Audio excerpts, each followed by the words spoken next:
Salut! Ben oui, c'est encore moi, Jocelyn Bourassa, professeur d'histoire. Alors, bienvenue à cette capsule vidéo sur les loyalistes. Les loyalistes, c'est dans la Révolution américaine, donc le module 3 de secondaire 2. Alors, on va parler des loyalistes, mais c'est qui ça, les loyalistes? C'est des gens qui vivaient aux États-Unis, qui voulaient demeurer fidèles à l'Angleterre. Lorsque les colonies américaines, parce que forcément c'est dans la Révolution américaine, je l'ai dit tantôt, lorsque les colonies vont se battre contre l'Angleterre et que les colonies vont devenir un pays, donc les colonies vont s'unir entre elles, ça va devenir des États, et c'est pour ça qu'on appelle ça les États-Unis d'Amérique, mais on a eu cette arrivée massive-là d'immigrants, une arrivée de ces fameux loyalistes-là qui vont s'établir dans le sud-est du Québec, dans le sud du Canada, là, qui deviendra la province de l'Ontario, à l'ouest de la rivière des Outaouais aussi. Là. Il va en avoir aussi au Bas-Saint-Laurent, en Gaspésie, il va en avoir au Nouveau-Brunswick, en Nouvelle-Écosse. C'est ce qu'on va voir dans la capsule qui suit. Les premières années de la guerre sont le plus souvent à l'avantage de l'Angleterre. C'est vraiment pas à l'avantage des colonies. Sur 24 affrontements, les colonies américaines vont en remporter seulement 4 contre 20 défaites. Donc l'Angleterre avait vraiment le vent dans les voiles. C'est facile à comprendre quand on regarde les forces en présence.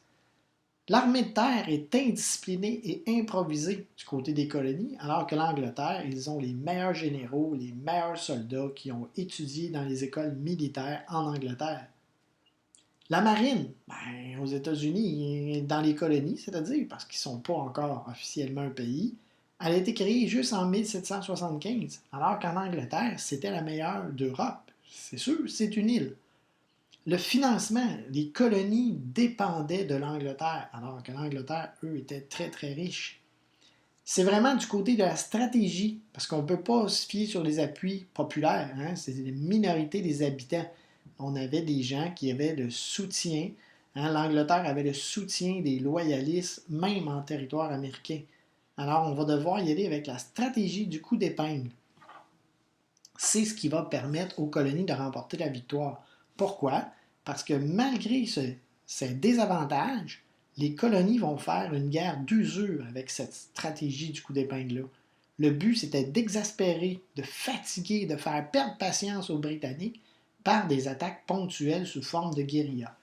Et ça va fonctionner. C'est pour ça que les colonies vont remporter la victoire. Parce que dans tous les autres secteurs, elles étaient désavantagées. Dans la prochaine section, on va voir les changements de territoire. Effectivement, lorsqu'il y a eu tous ces bouleversements-là, donc la Révolution américaine, la guerre d'indépendance, lorsque les colonies, comme je disais tantôt, sont devenues un pays, les États-Unis, ça a eu des répercussions sur le territoire, non seulement aux États-Unis, mais ici aussi au Québec pour nous. C'est ce qu'on va voir immédiatement. Alors, en 1783, lors de la signature du traité de Paris, c'est là que officiellement la guerre est terminée. Ça s'était terminé en 1781, mais ça va prendre 2 ans, tout était long à l'époque, avant de signer le fameux traité de Paris. Les colonies britanniques deviennent les États-Unis d'Amérique. Elles seront maintenant, on va mettre un E majuscule ici, elles sont maintenant un État indépendant. La même journée, le traité de Versailles est signé. Il vient compléter le traité de Paris. Dans le traité de Versailles, le Canada demeure possession britannique. Par contre, pour votre secondaire 3, ce qui va être important, c'est vraiment d'y aller avec le traité de Paris, 1783. Il faut faire attention, il y en a eu un en 1763, on va aller le voir après. Mais c'est vraiment celui-ci. On voit que la province de Québec est reléguée en haut des Grands Lacs, alors que les colonies deviennent les États-Unis d'Amérique. Ils ont le sud des Grands Lacs et éventuellement se déplacer vers l'ouest. Lorsque je parlais du traité de 1763, allons le voir. Alors, à la fin de la guerre de 7 ans, 1756-1763, ce qui est un peu mêlant, c'est que ça se termine les deux par 3, 2 fois Paris, mais c'est différent parce que en 1763, vous voyez la province of Québec, vraiment là, c'est l'Angleterre qui, eux, décidaient parce qu'ils avaient gagné contre la France. Nous, on était la Nouvelle-France. Alors, tout le territoire qui se rendait jusqu'en Louisiane va être rapetissé ici. Vous allez voir ça aussi en secondaire 3. Tout le territoire qu'on avait devient un petit territoire. C'est le territoire de la province de Québec de l'époque.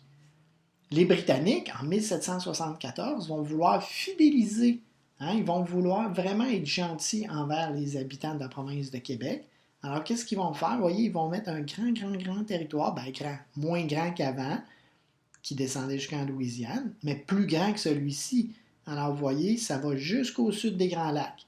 Si on revient à celui de 1783, après la guerre d'indépendance américaine, vous voyez, on est au nord des Grands Lacs, alors qu'en 1774, on y retourne, on était au sud des Grands Lacs.